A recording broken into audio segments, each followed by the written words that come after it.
Hello. હમણાં મારા હાથમાં ઇંગ્લિશ મીડિયમમાં 12મા ધોરણમાં અભ્યાસ કરતા એક વિદ્યાર્થીનું ગુજરાતી વિષયનું પુસ્તક આવ્યું.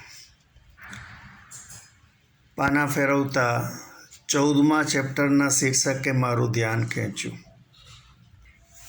મોરના ઈંડા.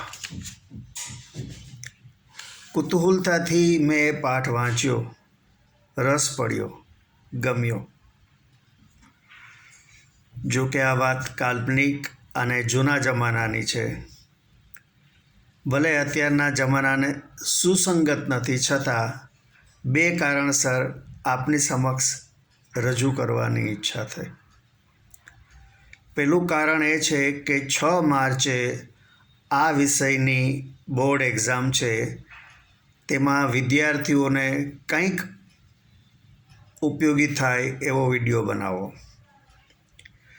બીજું કારણ છે, માતા પિતાના સંસ્કાર સંતાનમાં આવે અને સંતાન તેમનું નામ રોશન કરે ત્યારે માતા પિતાને કેટલો ગર્વ અનુભવાય તેનું આ એક સરસ ઉદાહરણ છે. સૌ પ્રથમ એક મેસેજ 12th સ્ટાન્ડર્ડ કોમર્સ સ્ટ્રીમના સ્ટુડન્ટ્સ જેમણે ગુજરાતી ભાષાને ઇલેક્ટિવ સબ્જેક્ટ તરીકે રાખેલ છે તેમને આપી દો. Dear students, if you like this video, please save it and listen again on 5th March, the previous day of your exam. It may help you a little. નીડર પત્રકાર, નવલકથાકાર તથા નવલિકાના લેખક એટલે કે ટૂંકી વાર્તાના લેખક અને પેટલાદ તાલુકાના પેટલી ગામના વતની ઈશ્વરભાઈ મોતીભાઈ પટેલના માનતા નામના નવલિકા સંગ્રહમાંથી લેવામાં આવેલી નવલિકા છે મોરના ઈંડા. અંગ્રેજી મીડિયમમાં ભણતા વિદ્યાર્થીઓને વાર્તાનું શીર્ષક મોરના ઈંડા સમજાય એવું નથી, કારણ કે મોર એટલે પીકોક અને ઈંડા એટલે એગ્સ. પરંતુ પીકોક તો મેલ બર્ડ એટલે કે નર પક્ષી છે, તે કેવી રીતે ઈંડા મૂકે? વાસ્તવમાં આ એક ઇડિયોમ એટલે કે રૂઢિપ્રયોગ છે. તેનો ભાવાર્થ એ છે કે માતા પિતાના સંસ્કાર, ગુણો વગેરે સંતાનમાં આવે છે. પૂરું વાક્ય છે, મોરના ઈંડાને ચિતરવા ન પડે. આ વાર્તામાં એક ગુણવાન પુત્ર તેના પિતા જેવી નીડરતા, શૂરવીરતા, બહાદુરી બતાવીને પોતાની વચનબદ્ધતા અને સ્વધર્મના પાલનનું ઉત્કૃષ્ટ ઉદાહરણ પેશ કરી મા બાપના મસ્તક ગર્વથી ઊંચા કરી દે છે. ચાલો આપણે ઘટનામાં સામેલ થઈ દર્શક બની જઈએ. ખંભાતના કિલાચંદ શેઠની પ્રેગ્નન્ટ પુત્રી કબુ પોતાની સહેલી કીકી સાથે પિયર આવવા માટે મુંબઈથી ટ્રેનમાં આણંદ ઉતરે છે. તે વખતે આણંદથી ખંભાત રેલવે લાઇન ન હતી. તેમને લેવા કિલાચંદ શેઠે 2 ગાડા અને માણેક મુનિમને મોકલ્યા હતા. ગાડા હાંકનાર એક દલાભાઈ કણબી હતા અને બીજા વજયસંગ રાજપૂત હતા. બંને બહાદુરી માટે ખૂબ સુપ્રસિદ્ધ હતા.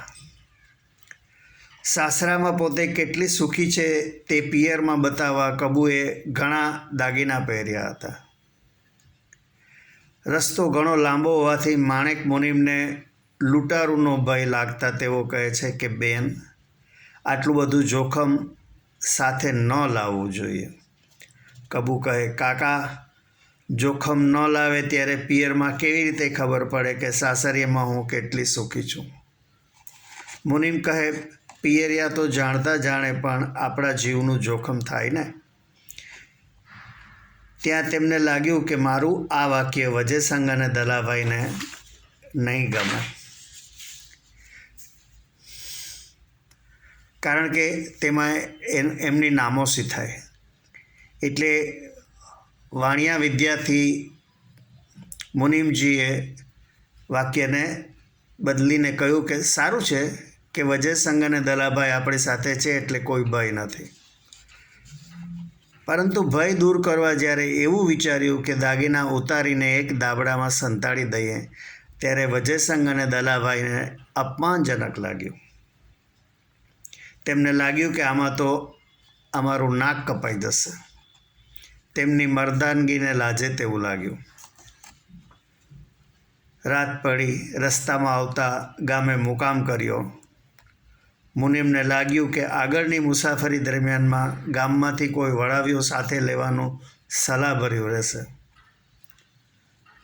વચ્ચે વિદ્યાર્થીઓને ખાસ જણાવવાનું કે વડાવીઓ એટલે સિક્યોરિટી ગાર્ડ.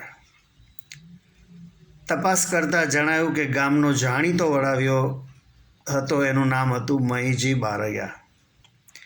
તે પ્રમાણિક પણ હતો અને અપ્રમાણિક બંને હતું તેનામાં. મહીજીને ઘરે ગયા ત્યારે એ ખેતરે ગયેલો. મહીજીનો બહાદુર પુત્ર બુદ્ધો ઘરે હતો. બુદ્ધો મુનિમને કહે, હું આવું તો ચાલશે શેઠ? મુનિમ કહે, હા ચાલશે. બુદ્ધો જ્યારે માની રજા માગે છે ત્યારે મા કહે છે, તું કેળે તલવાર બાંધે તે કરતાં મારે બીજો રૂડો કયો દાડો હોય. પુત્રને કોઈ અનુભવ ન હોવા ઉપરાંત જીવના જોખમનો અંદાજ હોવા છતાં પણ પોતાના પુત્રની બહાદુરી અને તાકાતમાં વિશ્વાસ હોવાથી માએ રજા આપી. ઘરે આવ્યા બાદ મહીજીને આ વાતની જાણ થાય છે. મહીજી તુરંત પોતાના પુત્રમાં કેટલું પાણી છે તે જોવા અને પુત્રની બહાદુરીની કસોટી કરવા પોતે જ ડાકુ બનીને આગળ જઈને ગાડાને રસ્તો રોકે છે અને બુદ્ધાને ખસી જવાનો પડકાર કરે છે. પરંતુ બુદ્ધો સામો પડકાર કરી મહીજીને ખસી જવાનું કહે છે. મહીજી ન ખસતા બુદ્ધો પિતા પર જ તલવારથી પ્રહાર કરે છે. ત્યારે પુત્રના ઘાને ઝીલીને મહીજી પુત્રની નિડરતા, શૂરવીરતા અને સ્વધર્મ પાલનના ગુણોની પ્રશંસા કરી શાબાશી આપી કહે છે કે હવે મને ખાતરી થઈ ગઈ છે કે તું મારું નામ નહીં ડૂબાડે. એવામાં વજયસંઘ અને દલાભાઈને જોતા તેમની કદર કરતા મહીજી કહે છે કે આ તો વાઘનું રખોપું કરવા દીપડો નીકળે એવી વાત છે. આમ લેખકે બુદ્ધાને મોરના ઈંડાનું બિરુદ આપ્યું છે. વિદ્યાર્થી મિત્રો, આપ સૌ પણ મોરના ઈંડા બિરુદને પ્રાપ્ત કરો તેવી શુભેચ્છા. તમને યોગ્ય લાગે તો તમારા મિત્રોને પણ આ વિડીયો શેર કરજો અને મારી ચેનલને સબસ્ક્રાઈબ કરજો. આવજો. આભાર.